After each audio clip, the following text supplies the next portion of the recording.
Hello and welcome to another episode of True Guitar Stories. I am Dave-O, and I came up with this little idea because sometimes the journey a guitar takes is just as interesting as the music it makes. I'm here today in Johnny's Doghouse studio, and I'm with Steve Woan.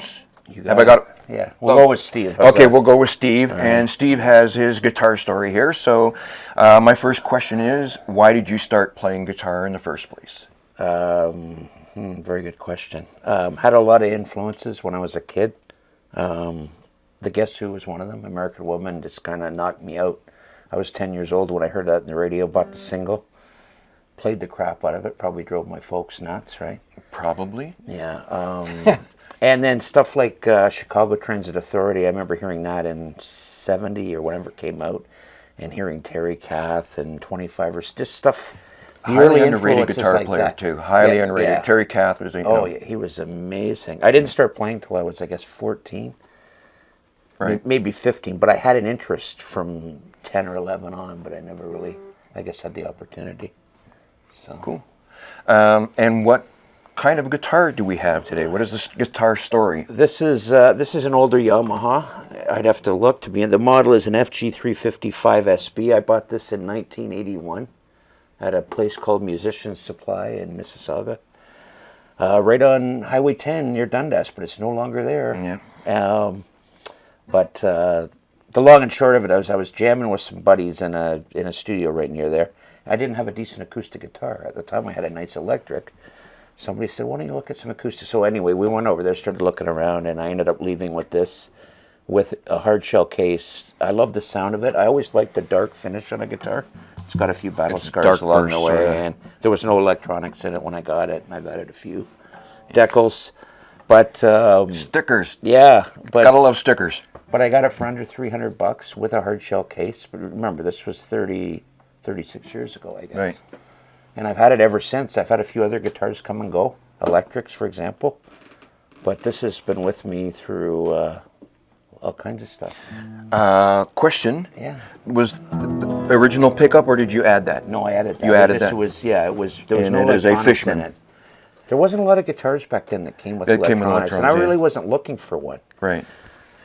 And is it an active pickup? Like, do you have to use a battery or no? Okay, so it's passive. And the wires have kind of come away.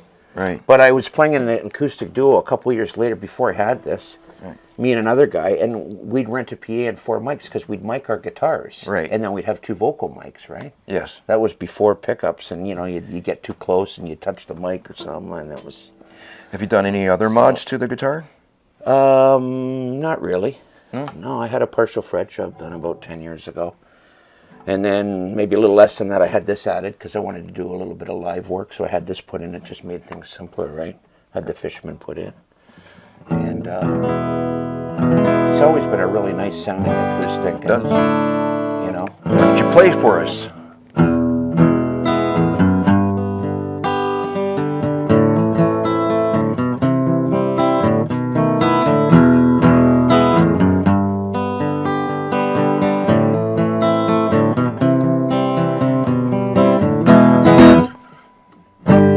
Everybody knows what that is, right? That's a nice tone. Oh, yeah.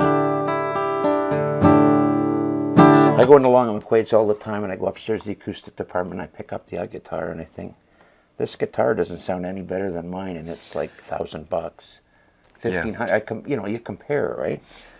It's like, wow, I mean. That's how I feel. I have my Norman guitar, my Norman acoustic. It's like, it was really, it was the bottom of the line Norman at the time. And I'm wearing it out, and I can't find anything that even comes close to it. Just I feel sound. Right. So. And built in Canada, too. Built in Canada, is very Quebec. Cool, right? Yeah. Yeah.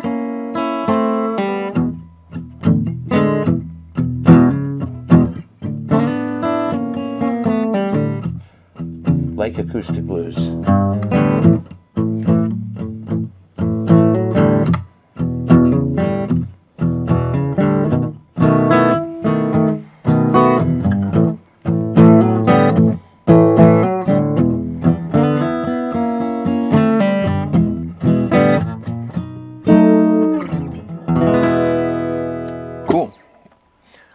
that your guitar story?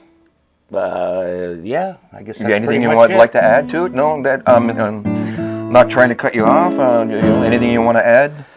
I guess the only thing I'll say, I had a really cool Gibson SG that I bought when I was 19, and I played for a while. Then I wasn't playing it, and I was primarily an acoustic player for like probably over 20 years. That's why this thing came in so handy, and right. Other things came in. I let the damn SG go like an idiot. I look back because it was a great guitar.